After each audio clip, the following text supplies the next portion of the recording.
দেখো, এই ফ্রি ফায়ারটা সামান্য একটা গেম হলেও এটা যে অনেক মানুষের জীবন পরিবর্তন করে দিয়েছে, আবার অনেক মানুষের জীবন যে ধ্বংস করে দিয়েছে, এটা আমাদের সকলেরই জানা। তবে সামান্য এই গেমটা যে গোটা একটা পরিবারকে আবার নতুন করে জীবন দান করবে, এটা আসলে সকলের অজানা ছিল। হ্যাঁ বন্ধুরা, আজকের গল্পটি এমনই একটা পরিবারকে নিয়ে যারা এই ফ্রি ফায়ার গেমটাকে একেবারেই সহ্য করতে পারতো না, বরং তাদের সন্তান যখন এই গেমটা খেলতো তারা আরও উল্টো বকাবকি করতো।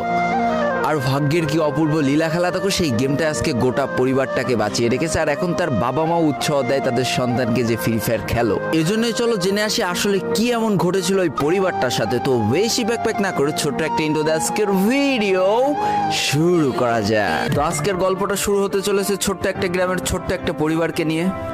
বাবা মা এবং তাদের দুই সন্তান অর্থাৎ দুই ভাই, ছোট্ট একটা পরিবার, খুব সুন্দরভাবে তাদের জীবনযাত্রা চলে যাচ্ছিল।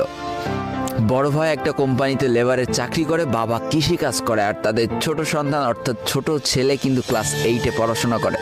দারিদ্রতার বেড়াজালে আটকে পড়া পরিবারকে সাপোর্ট দেওয়ার জন্য